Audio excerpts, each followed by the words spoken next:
Hello everyone, and welcome to this week's disability information video. This week we're going to be talking about OCD, otherwise known as Obsessive-Compulsive disorder. So I'm going to go right into the definition here. So OCD is a disorder where people have recurring unwanted thoughts, ideas, or sensations, or in other words, obsessions, that drive them to do something repetitively in order to make the unwanted thoughts, ideas, or sensations go away, or otherwise known as a compulsion. So the disorder really has two main aspects: obsessions and compulsions. And the basic kind of function of this disorder, or the basic thing that's happening in this disorder, is the fact that obsessions lead the person to engage in the compulsions constantly, and then the obsession repeats, which triggers the compulsion. And so it's really just this cycle, and it creates dysfunction because people's lives get taken over by these compulsions. So people end up just worrying about these obsessions all day long, and then engaging in the compulsions to make the obsession go away. But then eventually the obsession returns, so they engage in the compulsion, and the cycle repeats. So it can be a very time-consuming disorder to have. But before kind of going a bit more in depth about the experience of OCD, I want to discuss a bit more exactly what an obsession and a compulsion are in turns. So first of all, an obsession is basically a thought, idea, or sensation that causes a distressing emotion, such as anxiety or disgust. This cannot be resolved by logic or reasoning to the person. So this distressing emotion is experienced not in necessarily a rational way. It's just this something that keeps coming up, that keeps bothering the person, and they can't kind of make it go away. So some examples that might be intuitive to people are things like fear of contamination by others or by the environment. So people who are germophobic often might fall under this category. People who have a fear of blurting out obscenities might engage in certain compulsions to stop themselves. People may have an extreme concern with order and precision, and there's also often a fear of losing something important. So the obsessions that people have can differ between people, but I've just listed a couple that kind of might be more common, or that people might be able to relate to more easily. And then now compulsions, on the other hand. So compulsions are behaviors that are responses to obsessions. So obsessions lead to compulsions, and they are designed to reduce the stress or the negative emotion related to the obsession. So you'll recall that obsessions are these thoughts or ideas or sensations that lead to this negative emotion, and the compulsion is designed by the person to make the unwanted thought, idea, or sensation go away. So that's what a compulsion is. So certain compulsive behaviors could include things like hand washing, such as in the case of someone who might be germophobic, checking on things like locks or switches. So some people have a lot of anxiety about leaving their house and have to check every single lock 3 or 4 times before leaving. That could be an example of a compulsion. Also, counting to a certain number is a common compulsion. Arranging things, and cleaning. So all of these can be compulsions that are triggered by obsessions. Oftentimes these compulsions are directly related to the obsession. So when someone's germophobic, for example, it's pretty logical that they would engage in this constant hand washing or hand sanitization, and maybe like wiping down surfaces, because their compulsion is aimed at reducing the amount of germs. I think it's important to recognize that many people with OCD are aware that their obsessions are unrealistic.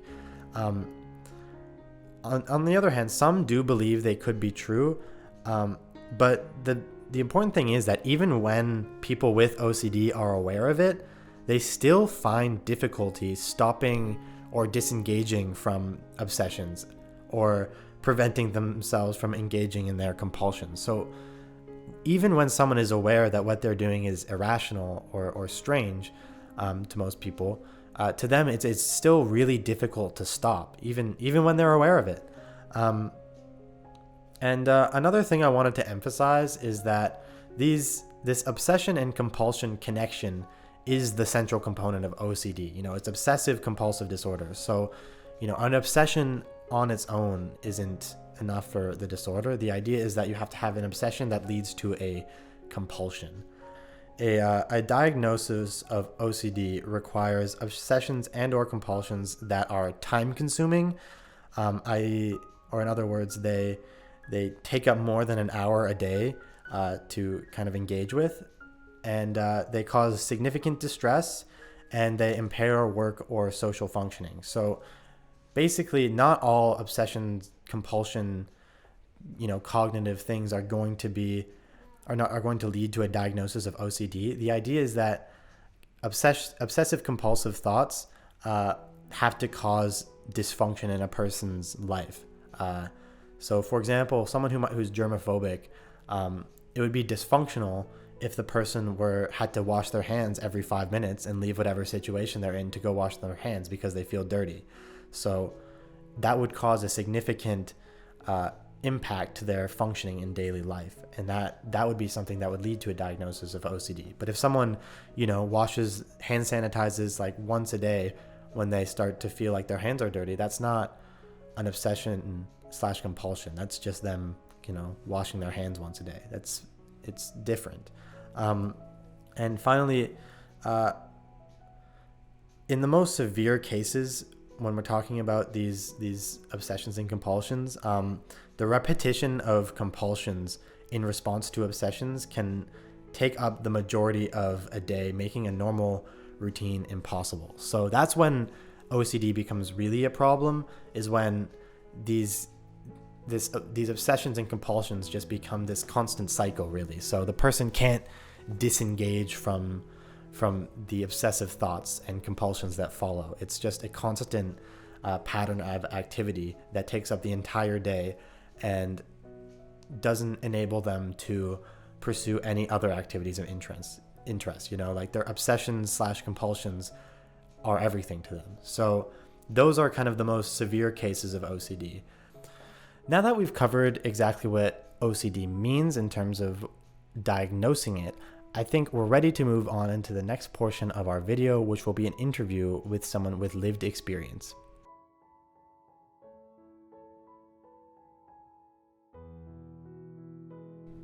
Hello. For this ShareNet episode on OCD, we are not able to invite a person with lived experience to come and share their stories. Well, the good side of that is this gives me an opportunity to come here and talk more about OCD. I'm Ella Huang, and I work at the RCD. I'm not a healthcare professional nor an expert on OCD. In my line of work, I have some experience working with some participants with OCD. Oliver gave a very good account of what OCD looks like, and I hope to share with you a little bit of my own observation. Firstly, OCD is an invisible disability that has quite a bit of dysfunctions in daily lives of people having this condition. And people may have different manifestation and also different, compulsion, different obsession. That means we cannot generalize what OCD looks like. So when we work with people with OCD, we need to be aware of this point. Secondly, some people may learn of having OCD at an older age. So not necessarily from the onset of childhood, then people would say, the person has OCD. Sometimes it's not the case, although it's more typical in that sense. Don't be surprised if the diagnosis may come late for some individuals. The truth is, people with OCD are usually hurt most by misunderstanding from other people. Finally, the pop culture doesn't help, such as the representation and portrayal of people with OCD in movies and TV, which usually stereotype them or minimize the illness by oversimplifying the challenges. For instance, when people joke about how they need to have things neat, as saying, my OCD. So this is not a very sympathetic or empathetic statement. To conclude, don't judge what we don't know. Respect the fact that some people may need or want help. We learn to understand the situations, solve some problems, but we are not fixing the person. Let me finish with a quote from Trevor Deneen, a CBC radio host who was diagnosed with OCD in his 20s. It is just become a part of who I am. Thank you for joining me. Until next time.